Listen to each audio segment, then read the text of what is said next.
Okay, great. So, welcome everyone. Thank you for joining today's webinar. Before we begin, I just want to cover a couple of technical issues. If you come across any problems during the webinar, please chat to the host, and you can do that by clicking the chat button, or you'll see the chat box. If it doesn't appear, you can find the chat box on the right side of your screen, or click the chat dialog bubble on the top right toolbar, and it'll pop up. During the webinar, you can chat comments or questions to the panelists as the presentation goes on. We will compile and hold those questions until the end of the presentation, and we'll have a Q&A at the end. So thanks again for joining us, and let's get started. On behalf of the Community Technical Assistance Center of New York, it's my pleasure to welcome you to this first in our series on school-based mental health. My name is Jim Rodriguez, and I'll be the moderator for the webinar. Today's webinar, See, Talk, Treat, Strategies for Effective Treatment Planning in Schools, is the first of a webinar series on school-based mental health. At the end of today's webinar, we ask you to please complete our brief survey to give us some ideas for topics you would like covered in this series. We're still working on developing the series. And I'll prompt you again at the end. Our guest on today's webinar will be Dr. Elise Capella of New York University. Elise is a clinical and community psychologist and an associate professor at Steinhardt School of New York University. And her research integrates education and psychology with a goal to better understand what disrupts and promotes children's positive adaptation in schools and communities. Today she will focus on strategies for consulting with teachers and conducting classroom observations to guide treatment planning for school-based clinicians. At the end of her talk, Yvette Kelly, a senior researcher and former director of children's mental health at the Northeast Parent and Child Society of Schenectady, will briefly discuss how to build for these services, which is always a concern among agencies and practitioners. So with that said, I'd like to turn things over to Dr. Capella. Thank you so much, Jim. I'm so glad to be here. As Jim said, I'm a clinical, community, and also school psychologist by training. I'm also a former elementary school teacher. I taught 4th grade.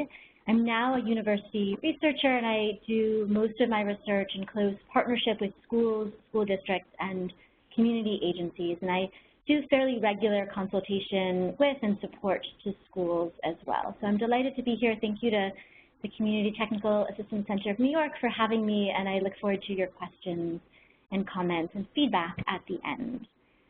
So what I'm planning to do today is start with an introduction where I want to make the case for a need to integrate mental health and academic learning in the primary context of schools, which I argue is classrooms.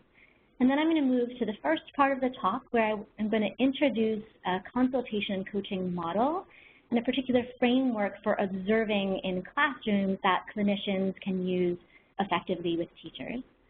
In the second part of the talk, I'm going to describe separate components of this model, an observation component, a consultation component, and an implementation in classrooms component that you can use in your own practice. And then finally, I'm going to present very briefly some results of some research on this model put together and some next steps for incorporating it into practice that mostly Yvette will take the lead on. So in the introduction, I want to make 3 major points.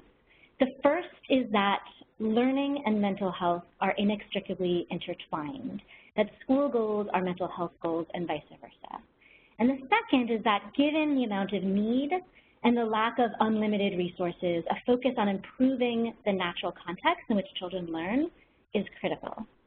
And the third is that schools can incorporate feasible and effective practices into these natural contexts and make a difference in the lives of children in their classrooms.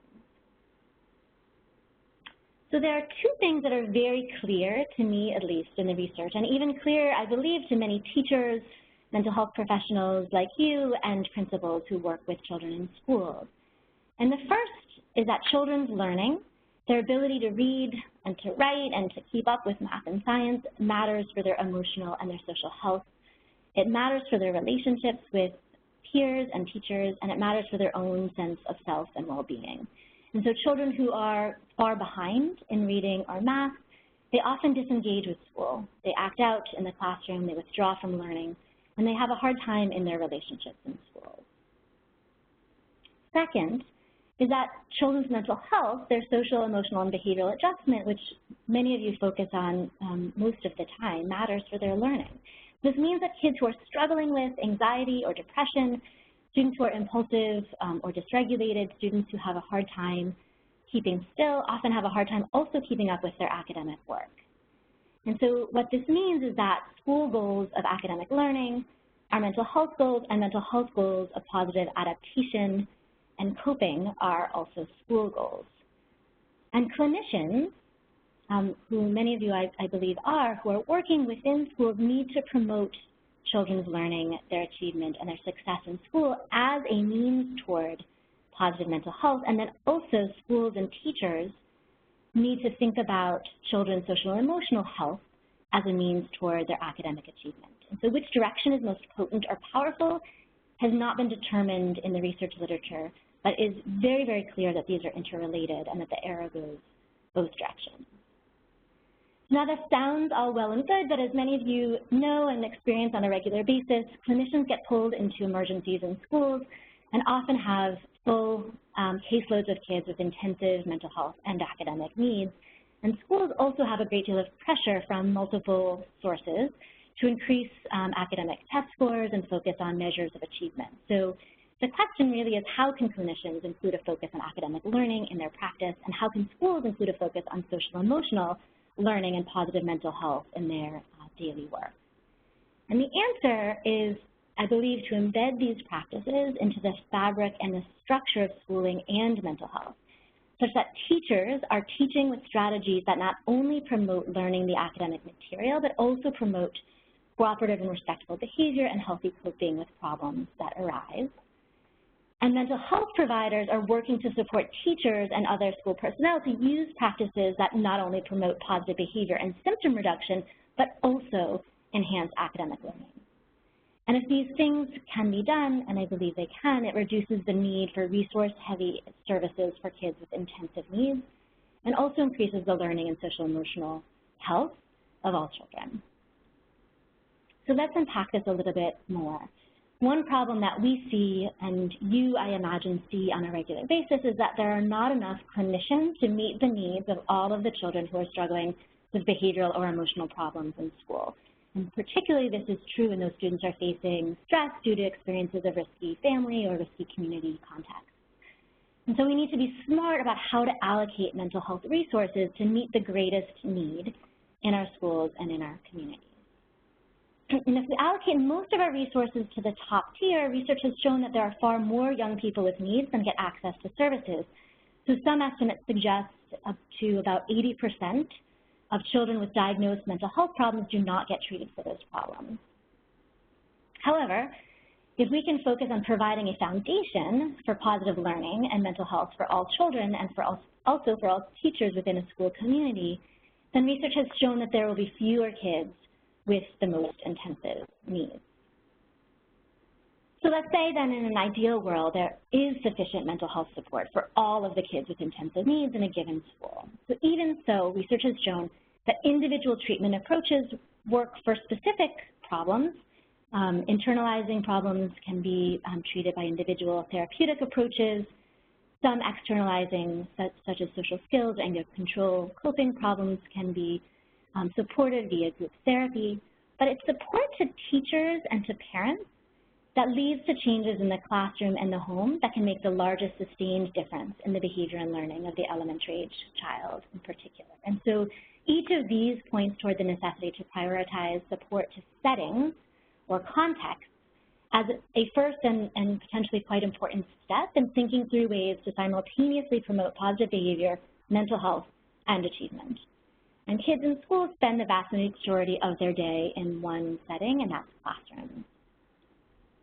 So what do we know about how school-based mental health staff can support classroom contexts that promote both academic learning and healthy social and emotional functioning? So we know that in schools that are organized with support for and leadership also around innovation or innovative practice, School staff members are more likely to try new approaches to teaching the academic material and organizing their classroom, and to keep trying even when it means extra work. We also know that engagement of multiple and diverse individuals in a school building that have complementary expertise will better harness the resources in the building toward positive ends.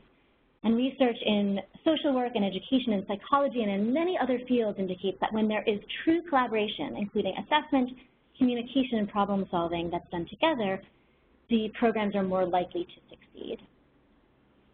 And finally, this brings us to coaching and context. So teachers who are most successful bringing new practices into their classrooms are ones who receive support in the classroom, where they get a model for how to implement a new practice, where they are observed implementing the new practice, and where they receive concrete and supportive feedback on this implementation. And this kind of consultation and coaching is something that we've learned can be done not only by a mentor teacher or somebody else in a school building with education background, but also by school-based mental health professionals.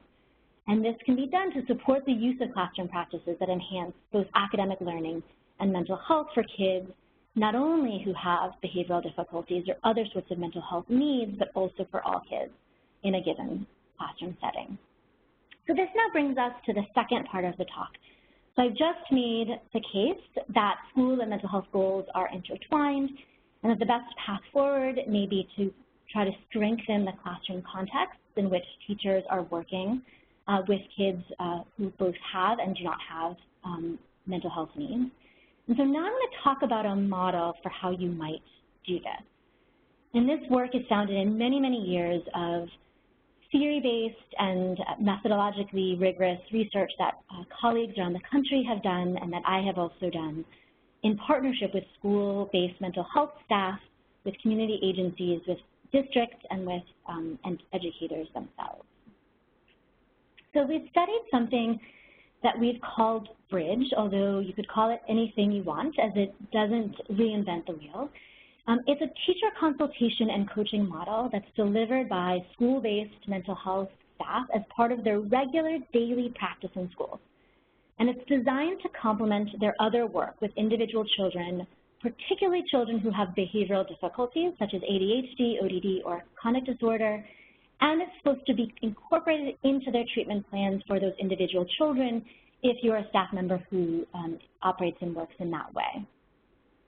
So the aim is to support teachers in their work in classrooms to use effective classroom and targeted student practices, and thereby increase the overall quality of the classroom environment and to improve students' academic, social, emotional, and behavioral outcomes, particularly for students, again, with these behavioral difficulties.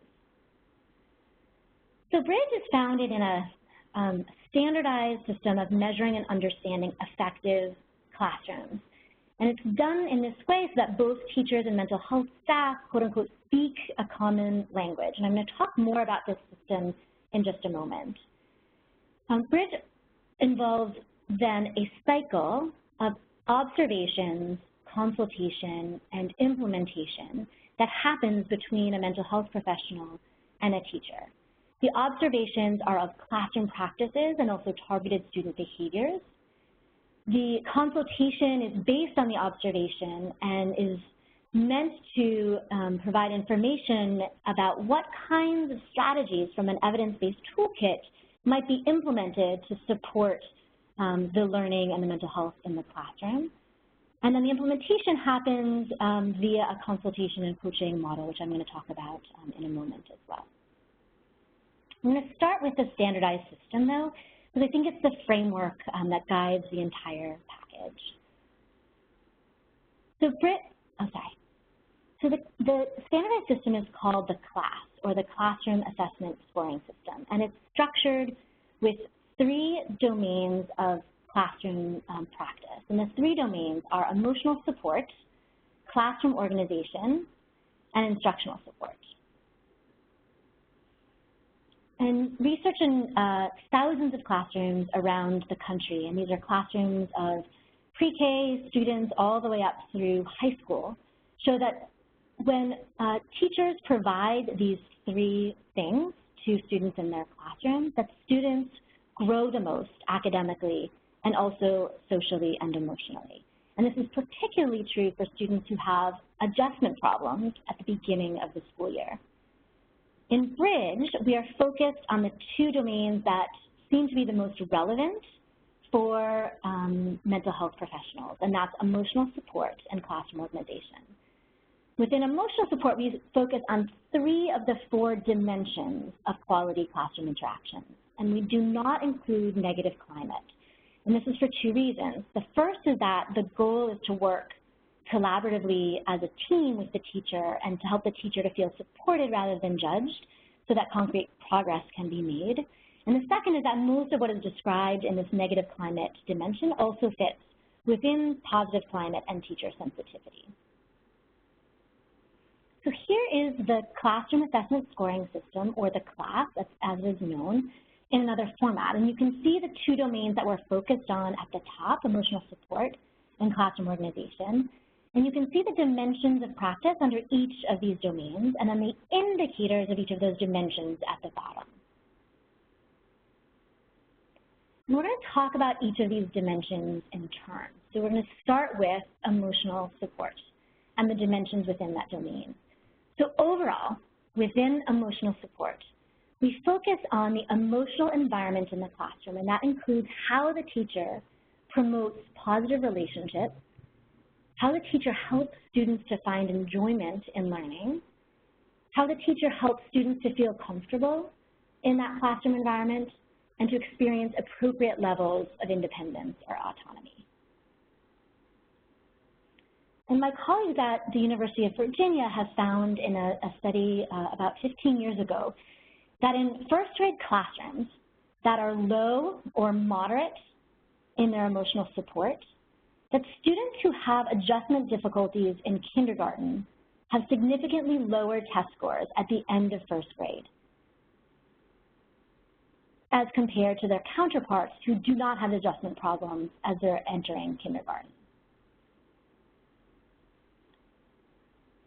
And yet, what's really interesting and important about this research is that when those students who have early adjustment problems in kindergarten, and these are problems with sustained attention, with externalizing behaviors, and with both academic and social competence, when they're in classrooms in first grade with high levels of emotional support from their teacher, they look like their peers with no early adjustment problems in terms of their standardized tests of achievement. And so what this suggests is that children with early adjustment problems that are emotional and behavioral and academic, they benefit, particularly benefit, from emotionally supportive classrooms. So now we're going to go over each of the dimensions of emotional support a little bit more so that they're clear. And the first dimension is something called positive climate, which I imagine sounds familiar. When we look at a classroom that has high positive climate, it's a place that we would feel comfortable being ourselves. It's a place that seems like a fun place to learn. So it's a place where when you enter the classroom, you might see people smiling or sharing laughter. You might see the teacher talking with a student or with the students with a respectful and positive tone of voice, and that students are listening to one another and to the teacher. Teacher sensitivity is a second dimension that might sound familiar, and it refers to the teacher's awareness of and responsivity to students' both academic and their social and emotional needs. And so a sensitive teacher serves almost as a secure base for students, providing them with the support that they need to actively explore and learn the academic material. So imagine a classroom where you see a student in the corner of the classroom who's crying or with his or her head on a desk or just goofing around with another student. So the teacher who's aware that that's going on and tries to address that student's problem, whatever it is, without letting that student derail the entire classroom and also the learning activities, is a sensitive teacher.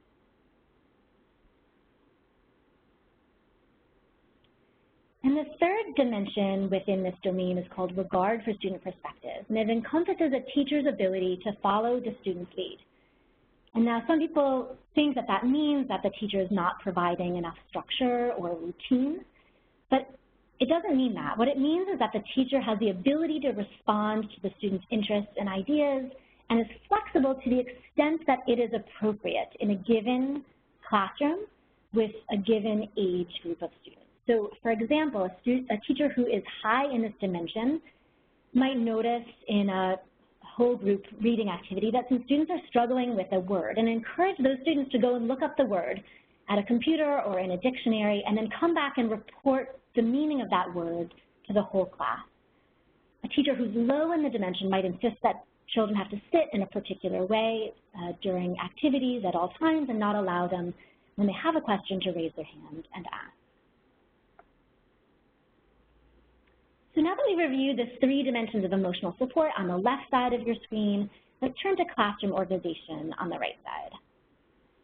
So classroom organization overall refers to the organization and management of students' behaviors, time, and attention in the classroom. So specifically, to how teachers help students develop skills to regulate their behavior, get the most learning out of each and every school day, and to be engaged and interested in the learning activities that are taking place.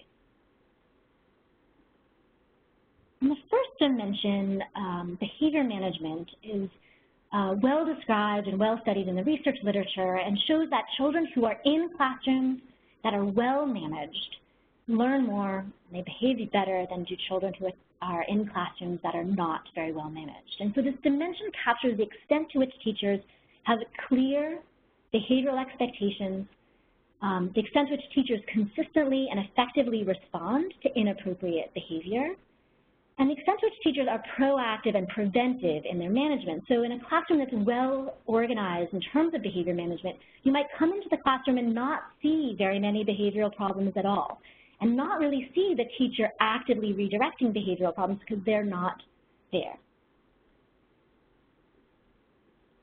Productivity is a little bit different. Productivity refers specifically to how well the time is managed in the classroom. So a highly productive classroom is kind of like what's called a well-oiled machine, where everyone knows what to do and when to do it.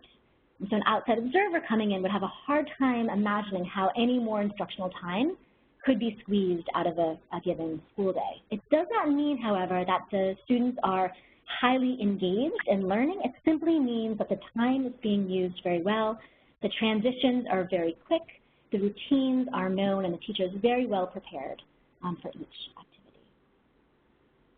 And finally, instructional learning formats focuses on the ways that teachers maximize students' interest, their engagement, and their ability to learn. And so it doesn't just look at the types of activities a teacher is doing or the kinds of materials that are used, but also really how the teacher is facilitating the activities to get students excited about the learning. So a classroom that is high in instructional learning formats, it's clear that the teacher has taken time and effort to plan and facilitate activities that will interest their group of students, to ask engaging questions that draw students into the learning process. And when they're reading a story aloud, they're modulating their voice and they're not reading in a monotone. So it's the facilitation of engagement.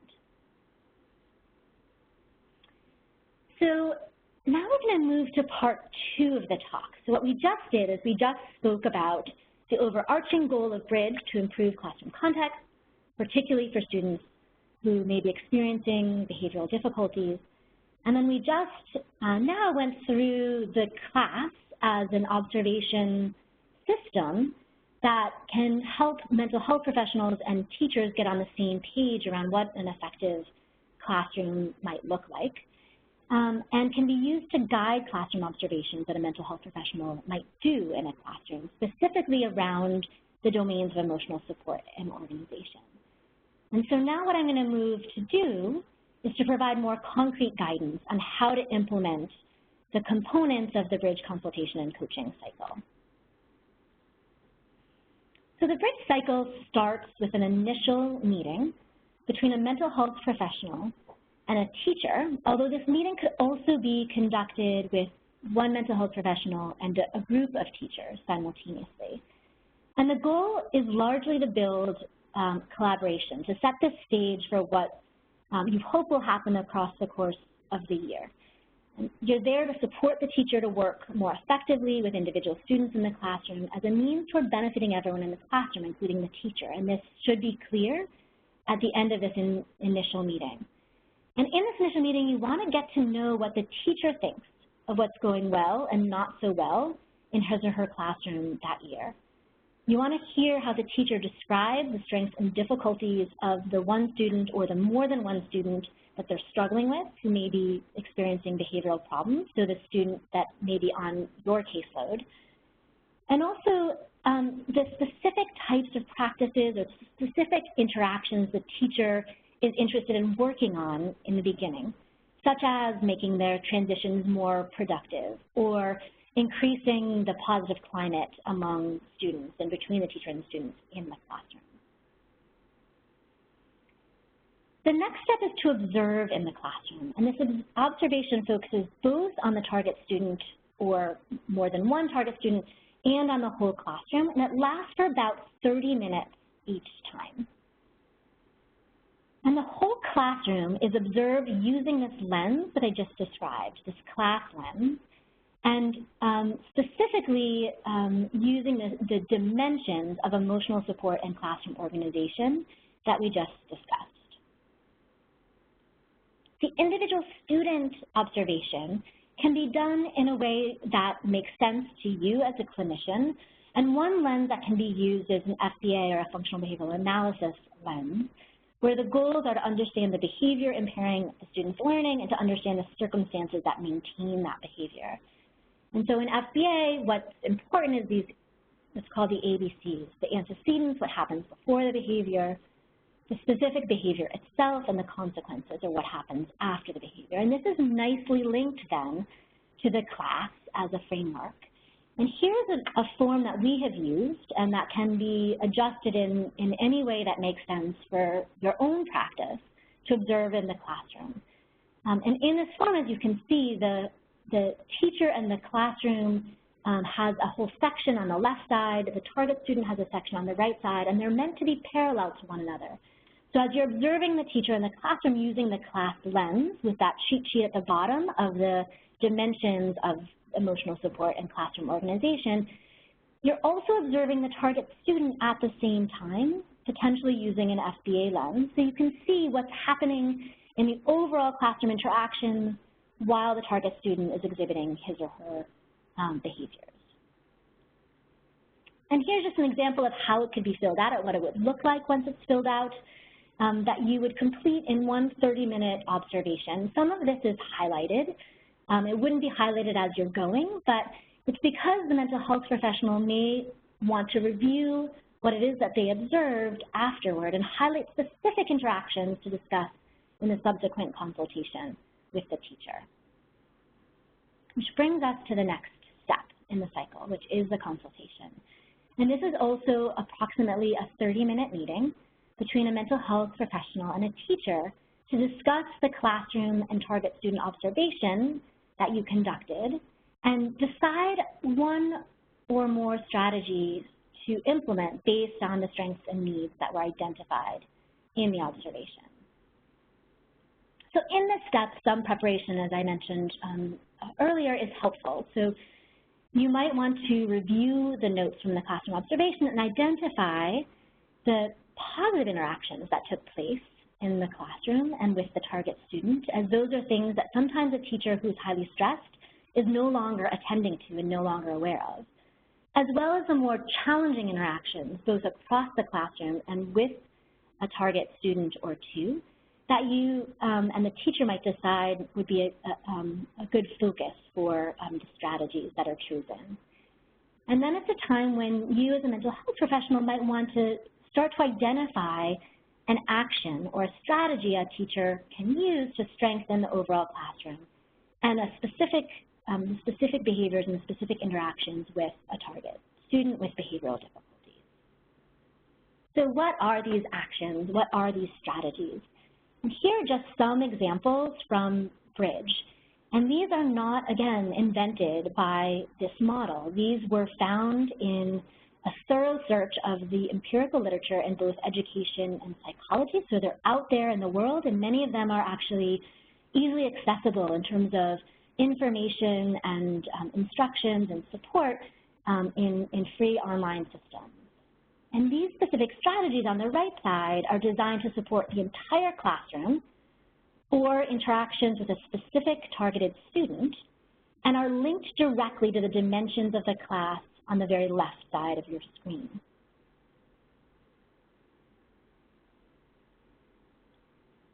So for example, the Good Behavior Game is a class-wide group contingency reward system that helps the teacher to calm down the classroom as a whole and to improve rule following during transitions or academic activities or something else. And there's been research done since 1979 in school contexts in the United States and all around the world now to show that implementation of the Good Behavior Game by a teacher to do these things improves both academic learning and social and emotional development of students in the classroom. Self-monitoring or self-management can be implemented with 1 or 2 target students, or actually can be implemented across the classroom as a whole. And here's an example of a self-monitoring card where students are taught to recognize and rate specific behaviors that they're working on or the class is working on during a particular time period or particular academic activity. And so in this particular card, which can be changed and individualized as needed, the rules or the behaviors that are wanting to be reinforced are around raising one's hand, staying in one's seat, using a quiet voice, and working together. And in this particular case, it's only separated by morning versus afternoon, but in many cases, we'll see teachers just use it for a very short period of time, 1 20-minute lesson or 1 40-minute period. And this can be taught to children as young as 5-year-olds, as kindergarten-age children, and has been shown to help students regulate their own behaviors. Positive peer reporting, otherwise known as peer tutoring, is a class-wide strategy designed to improve positive climate in the classroom. And here are some examples of positive peer reporting materials. Again, materials are not needed. The idea is for the kids in the classroom to begin to recognize and positively reinforce one another's productive, helpful, kind behaviors in the classroom, and to give an opportunity for all kids to be a star for the day. It can be an individual kid and an individual at each of the separate tables, or one kid across the classroom, so that kids who are not getting a lot of this positive reinforcement are getting it. Good news notes or daily report cards engage families in the process of student development, and daily report cards, or what are also known as school home notes, are ones that you might be highly familiar with already. And here are a couple of examples. These are done together with families, as I just mentioned. They are individualized for each student. They can be linked to small rewards that don't need to involve anything monetary at all. Or they don't have to be linked to a small reward. So for example, a good news note is a great way to give random positive attention to a student in the classroom and to provide some positive reinforcement for a particular behavior. So those are just some examples of strategies that are meant to be implemented in this final step of the bridge cycle. And they're meant to be implemented by a teacher in the classroom, but that we found that some teachers need modeling or support to do so.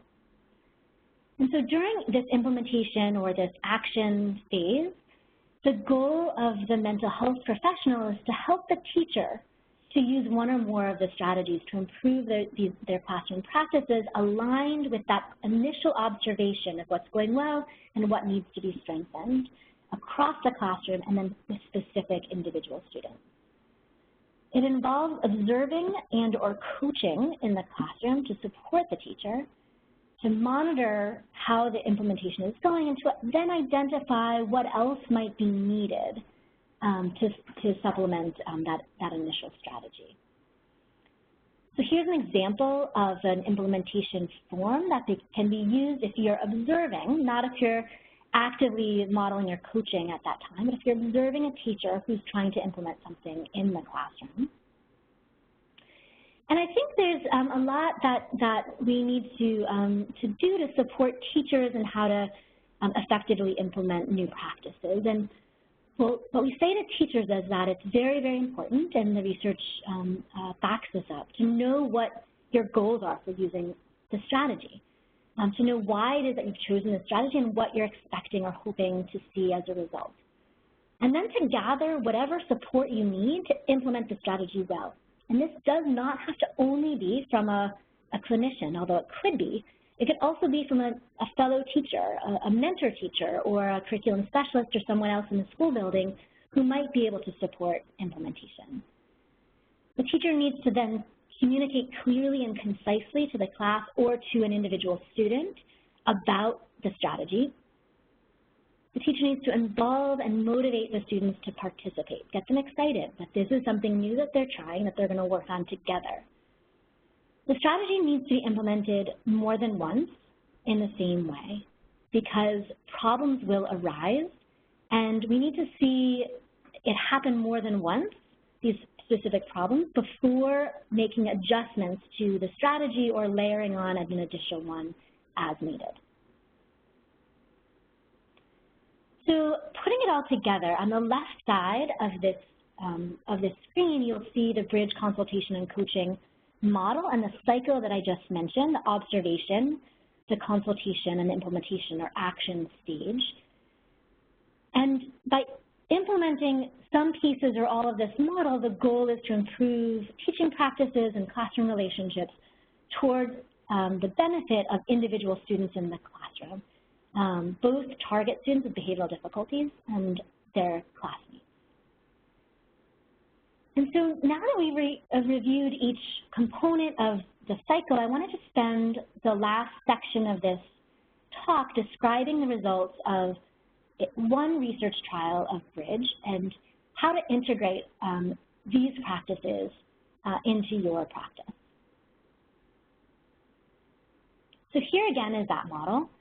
And what we did a few years back is we conducted a classroom randomized trial of Bridge in 5 elementary schools serving primarily low-income and ethnic minority youth.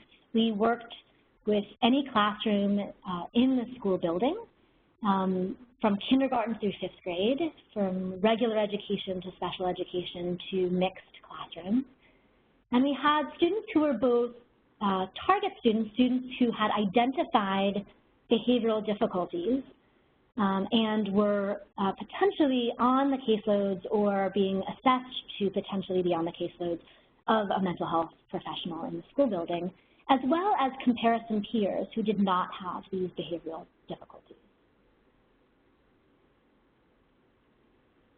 In this particular trial, we engaged any mental health professional, any individual in the school building who had some mental health background to deliver Bridge as part of their regular daily practice in the school. So these professionals were employed by community agencies and working part or full-time in a school building, or they were employed by the school district themselves in the school. They were social workers or school psychologists, they were counselors, or guidance counselors, school counselors, etc. And they worked with 2, 3, or 4 teachers each across a school year. At the end of the trial, we learned that they had conducted approximately 1 consultation per month that lasted about 30 minutes each time, about 1 or 2 observations and or coaching sessions per month per teacher. That also lasted about 30 minutes each time. And then across the whole time, the teachers implemented about 5 or 6 of the evidence-based strategies from the toolkit. And the professionals were supervised about 1 or 2 hours a month. So it's not a highly intensive model, and it's designed not to be, so that the mental health staff can continue to do the work that they have been trained and supported to do around assessment, individual treatment, group treatment, family outreach, etc.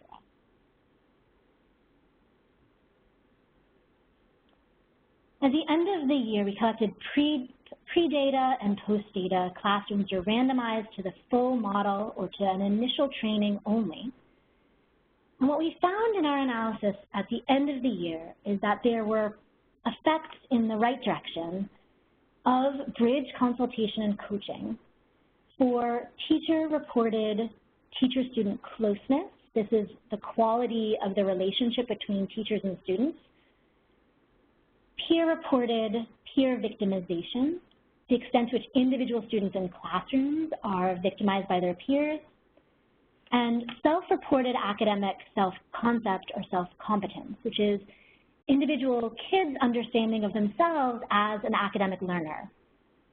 And each of these significant effects, very importantly, were magnified for students who had behavioral difficulties. They were seen across all kids in our study, but they were especially strong for kids who in the beginning of the year were identified as the target kids.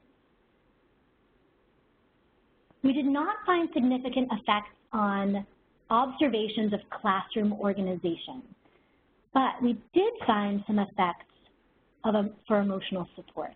So for teachers who had low levels of emotional support at the start of the school year, if they were randomly assigned to receive the full bridge consultation and coaching model, they demonstrated increased emotional support across the year in comparison with teachers who were randomly assigned to the control group. At the end of the year, after all the data were collected and finalized, we conducted focus groups with participants, and we heard varied perspectives on their experience with Bridge. There were certainly barriers and challenges in their experiences, and I'm happy to talk about those in the discussion question-answer period at the end. Here are two voices that I wanted to share with you now, one from a teacher and one from a mental health staff member. The teacher said, I felt support. I felt like I'm not alone. Somebody was there to see that I try and I try. Like when a child has cried and didn't stop crying, sometimes I was at the point I wanted to cry, but I talked it out. So this teacher and several teachers experienced the same thing, felt very supported by having someone to talk to about individual kids and the classroom as a whole. And the second quote is from a mental health professional who said, even though I had the training and I had the resources, I felt a little bit in the beginning like, what are all these dimensions? What am I doing? Until I went through one with the teacher and saw how it could work. Then it started to feel like my own. So this shows, and this is a common experience as well, that in the beginning it was not easy. They were not sure they could do this consultation and coaching with individual teachers, and yet as they went through it, it became more familiar, and it became something that they could incorporate into their practice and continue to do. So, excuse me. So therefore, we found overall that teachers in this particular trial and teachers who participated in subsequent work in other schools and districts locally and in different parts of the country both need and want support to work well with challenging students. We also found that mental health professionals who have varied roles in the school building can provide support to teachers as part of their daily practice with kids with mental health needs. And this is particularly, again, a focus on kids with externalizing behavior problems. And then finally, that both teachers and students, both students with and without behavioral difficulties, can benefit from such support. And I want to just note here that this is not about a particular model or a particular program. This does not need to be Bridge. It could be any number of very similar kinds of models or programs. But this is really about figuring out ways to incorporate billable prevention activities that are focused on contexts of learning and mental health into regular mental health services models that a lot of community agencies and other organizations are currently trying to do or trying to use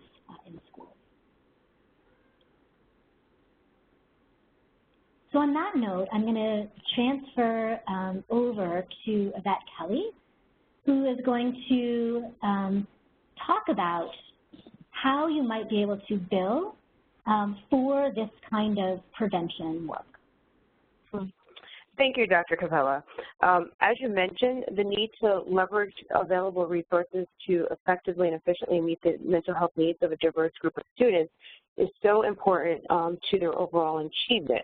And so the question that always comes up around school-based mental health is, you know, how can I incorporate some of this work, and how is it billable? So how can I use my time as productive as possible in meeting the needs of the school and the children and being able to bill for some of these activities?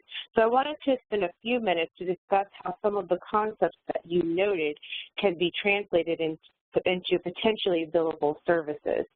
And so at Article 31 clinics, and some school-based mental health clinicians operate under the auspices of an Article 31 clinic. And there's a number of services that through that network have identified as available to children with social and emotional needs. And so I wanted to spend a few minutes to talk about what those services are, and again, how some of what Dr. Coppola talked about could be translated into some billable context. And so if you are billing, if you're able to be identified as an Article 31 clinic, and again, that differs across the spectrum, there are services such as an initial assessment, psychotherapy, and crisis intervention that are actually billable activities. And so we spend a few minutes on each of these and just giving the definition. And so an assessment is a face-to-face interaction for the purposes of determining the service needs of a particular individual, a kid, a student, and working to develop a treatment plan to address the identified need. And so this service primarily happens when kids are referred to a particular provider due to some functional deficit and impairment. And this is really the process where a mental health provider will, talk with the family and assess whether or not the child meets the need to utilize additional higher-level services, mental health services. And so, and it's usually accompanied by a diagnosis. And then there's psychotherapy, which happens in different modalities that is available, and it's for the therapeutic interaction for the purposes of alleviating symptoms, changing maladaptive patterns of behavior, encouraging personal growth and development, and really helping them to really overcome any functional impairment that they have either at home, school, and community. And the last one is crisis intervention, which is activities, whether they be medication or verbal, that are designed to address acute distress and associated behaviors when an individual conditions requires immediate attention. I think it's important to note here that these services can be provided in multiple contexts, meaning they can be provided not only at the outpatient mental health clinic, but also in community venues, in the school, and I think that's important. So when we think about some of what Dr. Coppola said in terms of services, in terms of some coaching and some modeling and working with teachers around a particular individual, some of these services will definitely apply for those purposes. There are some key points to note, and so I want to go through those because that really sheds light on whether, how you get reimbursed for this services. Of course, there are rules and regulations that govern the reimbursement, and so there's, licensure, duration, and you would need to be mindful of all of those things when attempting to be reimbursed for these services. And I also want to say that that list is not inclusive of all of the available services that are within an Article 31 clinic, but those are just the most routine ones that are provided by social workers.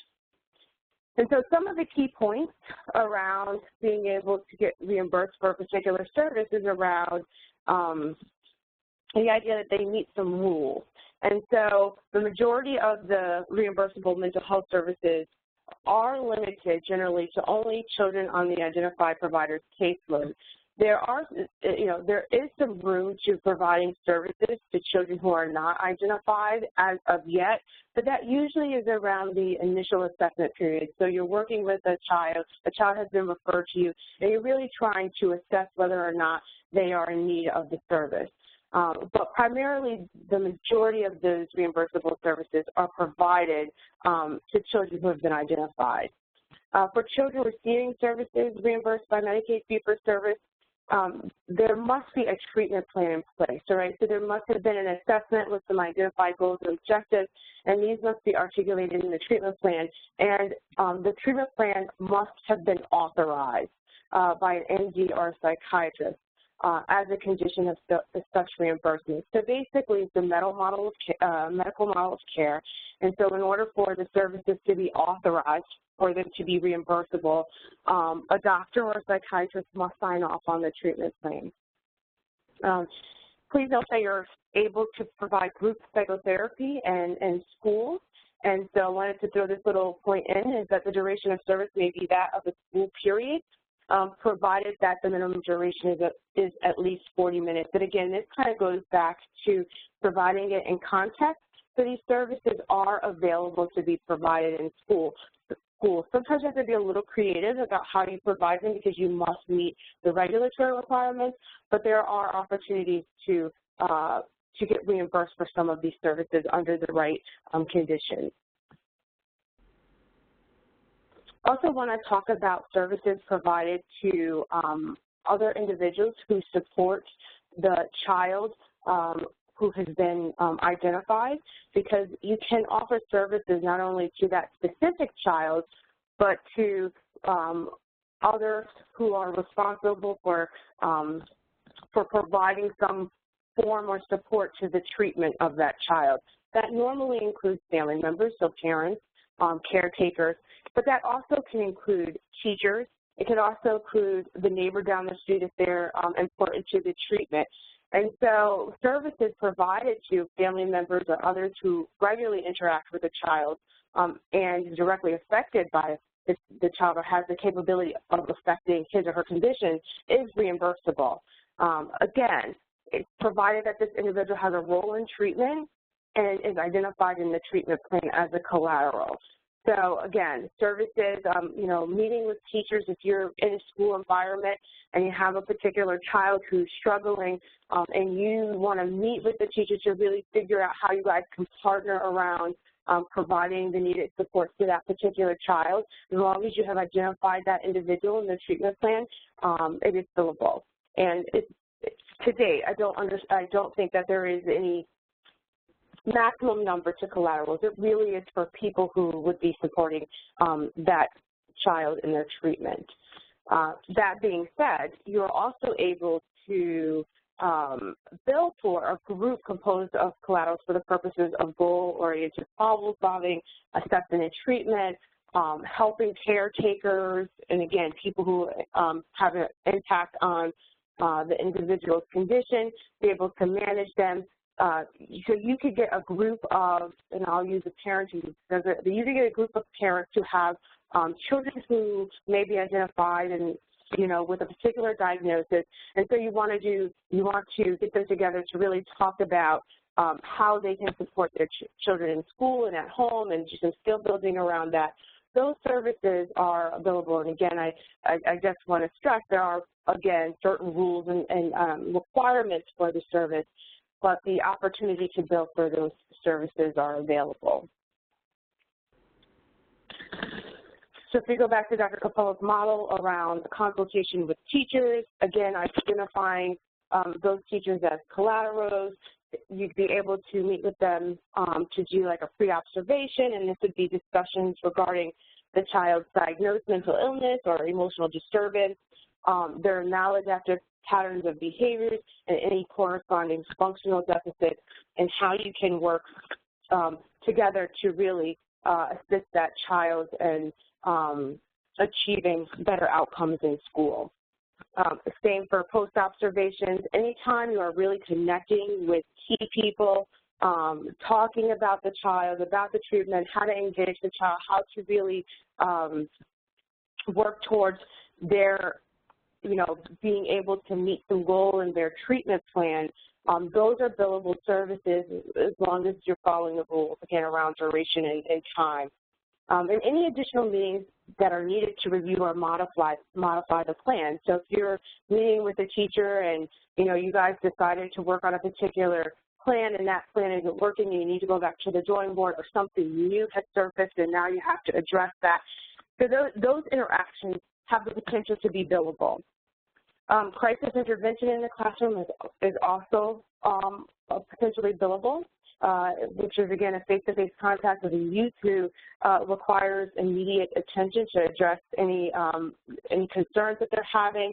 So that is a service that is billable. Again, there's some rules around that, but this service is important to note. This service is also able to be provided to children who are not yet on the caseload with some very limited, you can do some brief kind of crisis intervention. But this is a child who may, at some point, need to be identified as having additional needs. And so, if you were called upon to assist in managing a particular crisis and recognize that kid needs some additional services, the crisis that you did that kind of brought them in the gateway could potentially be billable as well.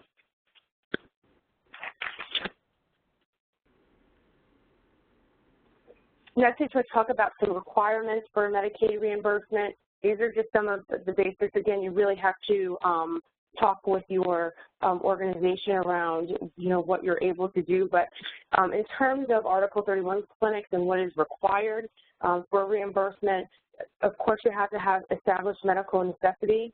So you're utilizing the DSM-5, and there's criteria and there's diagnosis. So generally, children on a caseload who's been identified as having some serious emotional disturbance, they have a diagnosis that goes along with them. And again, the treatment plan, which is predicated on resolving some of those functional impairments based on that diagnosis. So the treatment plan can include key school personnel who have a role in treatment, again, identified as a collateral, the goals and objectives identified, and, most importantly, authorized by a doctor or a psychiatrist. And for progress notes will always accompany a service, a billable service. You have to identify the duration of contact with collaterals, the strategies that you implemented. So if you were working a particular behavioral plan and you just, you tried out a few strategies and it didn't work and you need to modify, you want to make that known in the progress note, along with the response and then your plan to move forward. So these are just some of those basic requirements for services to be reimbursable. And then I want to just talk about some of the ancillary services, which are not at this moment billable, but essential to treatment and improving the mental health climate overall. I think classroom observations of a child would not be necessarily billable in the context of this model, but again, very important. And as Dr. Cole said, perhaps there are other individuals in the school who could provide some additional information to the mental health practitioner that would be helpful in really trying to develop a plan for that individual child. And so attendance at meetings as well is not one of those things that are billable at this moment. And I think the important thing to remember is that for billable services, they are normally services that are in which you're interacting with either the identified child or a family member or a teacher. So it's really a service in which you are providing some therapeutic interaction, and so that's important. And in-service presentations, we know that they're very important. Unfortunately, right now, they are not Medicaid reimbursable, but all of these things are very important, I think, in terms of really, assessing some of the needs of children and really working with the school to really develop, again, this school climate where everyone is able to address some of the mental health challenges of children. And so just a disclaimer, just that I wanted to make sure that providers know that they need to ensure that they themselves are in compliance with their regulatory bodies, and that these, the rules for reimbursement changes. And so if I think if you are going to move forward in billing, that you really seek out consultation from, your compliance in billing, just to make sure that you're doing what you need to do. And so at this time, I'm going to pass it back to Elise. Dr. Coppola, who's going to close out the presentation. Thank you so much, Yvette. That was really very helpful. So I just wanted to say a couple of final words before we end, and that your voices be heard. This is not easy or simple. So incorporating these kinds of things, classroom observation, teacher consultation, coaching into daily practice as a busy mental health professional in a school is not easy or simple. But by itself, without even considering all of the other good work that you're doing, this work by itself can have small to moderate effects on classrooms and on individual students. And although small effects seem small in the moment, they can shift trajectories over time, which I think is very, very important. So I believe some of this work and a lot of my colleagues and other professionals' work in the field indicate that we need to better integrate across the continuum of prevention all the way to treatment. And we need evidence-based practices to be infused into the daily context in which children are spending time, where they live, where they work, where they play. And that this, in the end, will help to enhance our ability to enable more students, more kids across the spectrum of strengths and need, behavioral, academic, and otherwise, to succeed in school and in life. And so with that, I'm just going to close and offer you an opportunity to talk about what it is that's on your mind and share your experiences and ask your questions. I'm going to pass the baton to Jim. Okay. Go ahead, Jim. So so this is time to ask questions. A couple of questions have come in or came in already during the course of the presentation, so I'll pass those along. But also, I encourage anyone who is on the webinar at the time, please chat your questions to me, and I'll pass them along. So one question, going back to the billing issue, there were two questions that came up regarding billing. So one had to do with Article 28 clinics. So Yvette, I'm not sure if you can speak to it, but someone did ask if you could speak a little bit to any differences with regards to the billable services under Article 28 school-based health centers, and if you know any difference. And if you can, someone just also asked that they were under the impression that consultation sessions were not billable, and they were curious if this was a recent change. Yeah, just Jim, I'll take that second question. Consultation services in themselves are not billable, so that is correct. They are still not billable. And so what we talked about being billable is meeting with teachers and discussing children in the classroom and the plan around their own functional deficits. Those types of conversations with teachers would be billable, again, if they met the requirements set forth by that particular service, which I didn't review all of them. And so I want people to know that there's some additional requirements regarding duration, time, and all of those things. And in terms of a school-based, an Article 28 clinic, I'm not too familiar with the difference between the billing, like how it's funded through school. My experience has been putting a satellite, an Article 31 satellite, in the school building, in which the Article 31 did all of the billing, so the school did not do it. So I really can't comment on the Article 28 unless unless it's regarding a specific service. I really don't have the knowledge regarding that.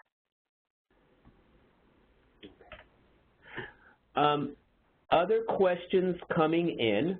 So one for Elise. This one I kind of suspected would come up, but how do you deal with the issue of teachers not necessarily wanting to work with mental health professionals or not willing to work with mental health professionals? Do you have some thoughts about how to engage teachers who are not engageable or might not be engageable?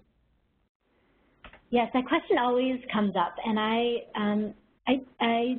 have had the experience that there are some teachers in a school building, for whatever reason, do not want to engage in this. I find that it's usually a very, very small number of teachers. So if you're finding that there are several, then what you might want to think about is why that's the case. So what has been the history of the relationship between the mental health staff and the teachers in that school? Are the mental health staff asking a lot of the teachers? Are they pulling the kids a lot? What is the collaboration? What does it look like thus far? And then how can you, if it hasn't been as mutually beneficial and reinforcing in a positive way, how can that be shifted so that you go in saying, I trust your expertise as a teacher and as an educator. Here is where my expertise is, and I think we can come together around the needs of these particular students. And I find that when teachers are kind of trust that you're there to help them work better, work more productively and positively, more effectively with a given student in their class, that they are more likely then to listen and engage and collaborate with you around all of the things that could potentially help that. So I guess my answer, I've got two answers. One is yes, that in any given school there are going to be a small handful, hopefully only a couple, who are in that space of really not wanting to engage, and hopefully they will be able to be engaged by other people in the school building who are not mental health staff. But if there's more than a small number, I imagine something else is going on there, because we in some of the toughest schools that we've been in New York and also in Chicago, we've only found a tiny percentage who've been very resistant to any sort of interaction.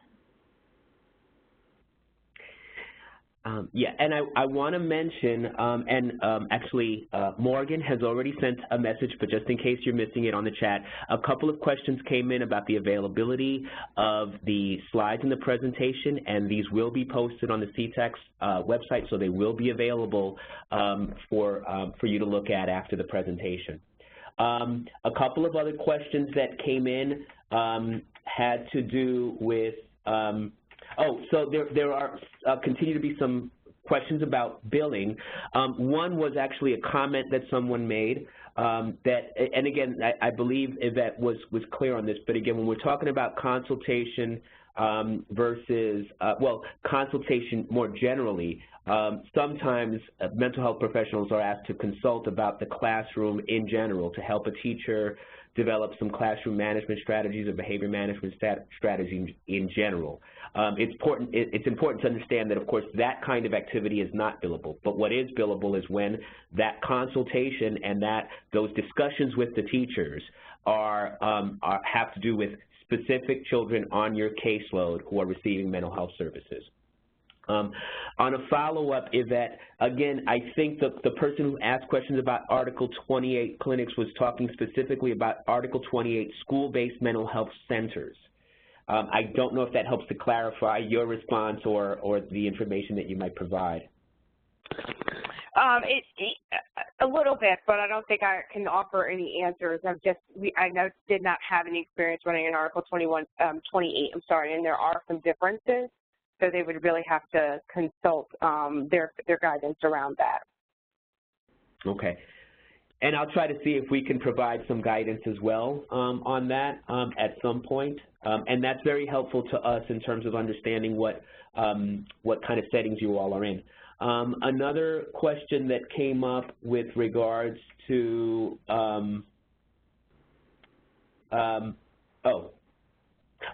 actually, one very specific question, and I assume you might have to consult with, again, your administrator, but Yvette, a very specific question is what code would there be, actually under what code would you put in for reimbursing collateral sessions?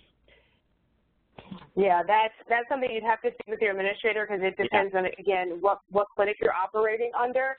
And so, but if it were an Article 31 clinic, and if you were, talking with the teacher for the purposes of really trying to figure out and plan for a particular child, you could bill that as a collateral psychotherapy visit. Again, it's very, very specific to a child with an identified need and diagnosis, and that your work with that teacher is specific to really working with that child and really trying to develop a plan to address the functional deficits of that child. And I just want to be clear about that. Okay. One question that I anticipated is out there, Dr. Capella, is how to access the bridge materials. A number of folks have asked for that as well. I'm happy to make those available. This is something that I'd rather a lot of people have access to and use, and so we can do that via a CTAC perhaps. Jim, you and I can talk about this afterward. Okay, great. So we'll discuss that with Elise, but yes, we will load, the presentation will definitely be on the CTAC website, and you'll have access to that, as well as actually a recording of the entire webinar, and then we'll discuss with Elise what materials she might be able to make available for everyone. And again, just because we have the time, I will, so one of our participants actually wrote in that you can bill under CPT code 90846 for collateral without the child present, and 90847 if the child is involved in the session as well. So those collateral sessions can be billed using those CPT codes. Let's see, just looking to see here if there are any others that I've missed.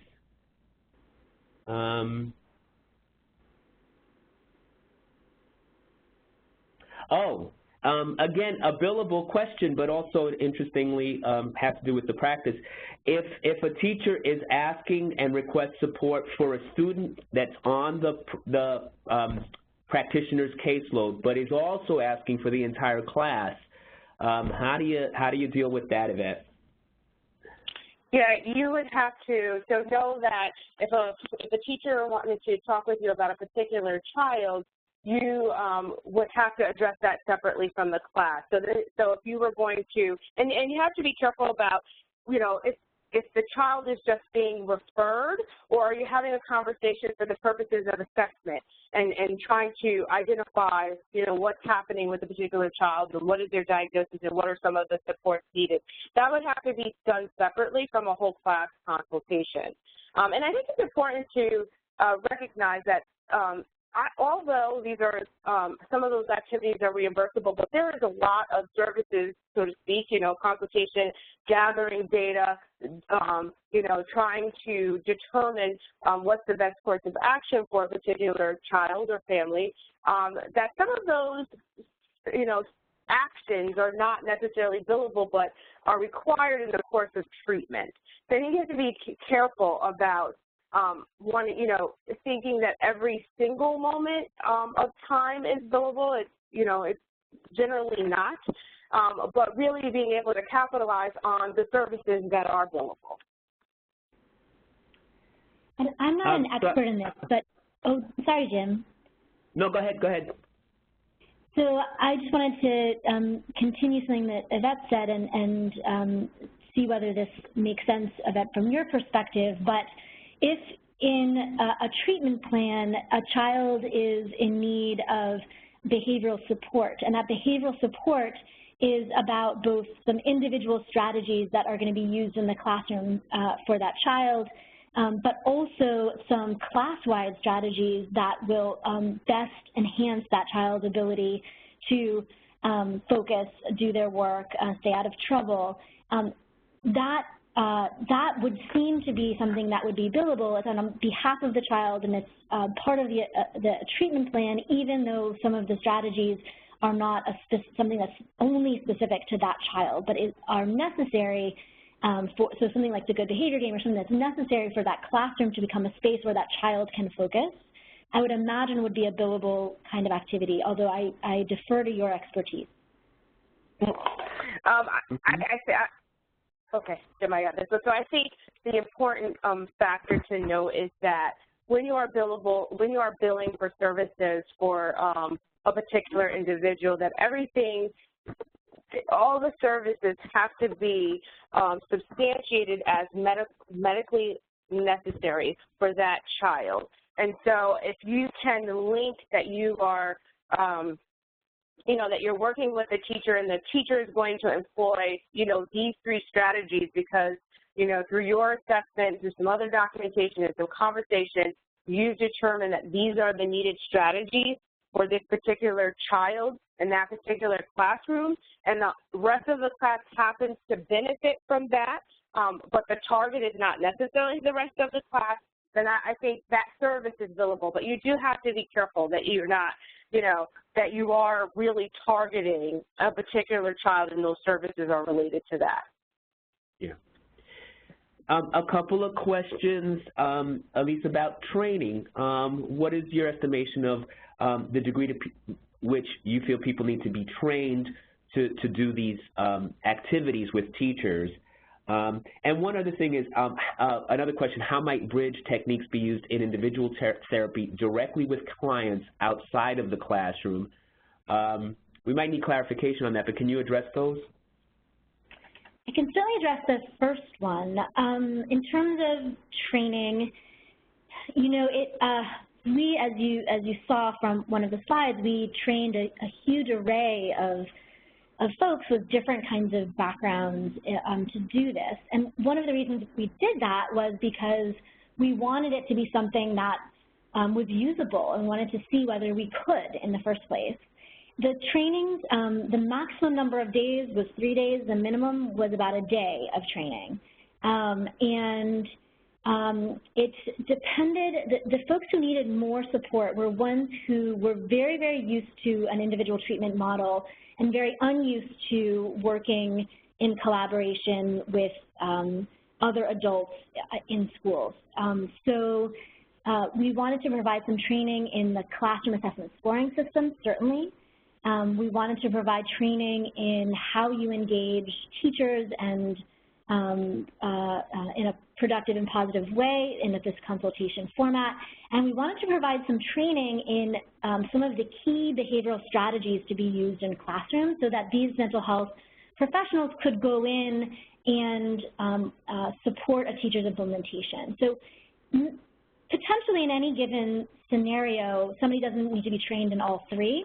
My guess is most people would need to be trained at least partially in the classroom assessment scoring system and also at least partially in some of the behavioral strategies to be used in classrooms by teachers. But some people who are fairly comfortable and confident working in collaboration with teachers may not need something around their consultation. So it certainly varied, we found, in our work. And I'm not sure I'm understanding fully the second question about how to incorporate these strategies into individual therapeutic approaches, and whoever wrote that question, I would love to hear more about what you're thinking. If you can send a clarification, I thought the same thing. However, one thought that I had, I know you mentioned, for example, is it possible that, let's say you develop a plan to implement in the classroom, but you do some coaching with the child outside in your individual therapy, possibly, sort of preparing them and letting them know of what the plan is. So maybe part of the plan is implementing the daily report card, and you explain to the child and your individual. I don't know if that's what it's referring to, but that's the thought that I had.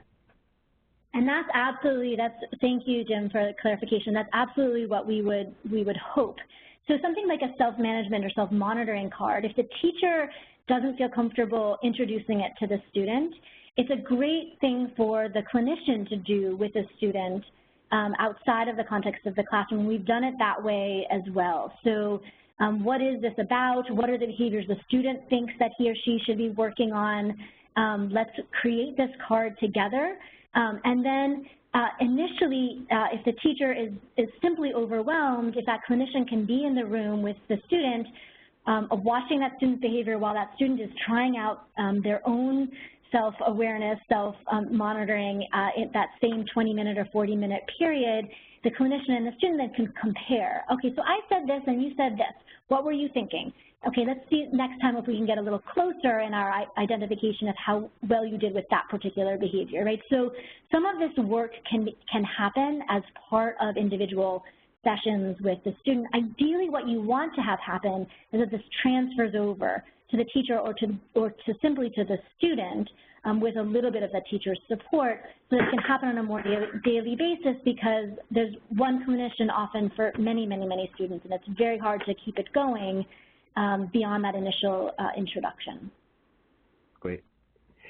Yvette, two questions also on billing. One, I'll just read it. Please clarify the collaterals have to be named in the treatment plan, which needs to be signed by the psychiatrist prior to the delivery of collateral services. So I guess it's just clarifying that notion. How would they be named in the treatment plan? So yeah, so in order to provide the service, again, I'm talking from an Article 31 regulatory standpoint, that you would have to identify the collateral in the treatment plan for them to be part of the plan. Now that could happen, that can happen day one, or that, you can, decide that, this particular, you've just realized that this particular individual is important to the treatment, and you can add them at any time. And then you have to have the MD sign, you have to have it authorized. So every time you change a treatment plan, you'd obviously want to talk with the family and around the change, adding people, taking people off, but also whatever their process is for getting it authorized by the psychiatrist or MD, that would have to happen, and then service provision. Yeah. And I would assume that could happen in a treatment plan. You typically have a summary and or an update, and so you can add that into your kind of introduction or summary or update of the child's current level of functioning and the introduction to the treatment plan. Right. Yeah.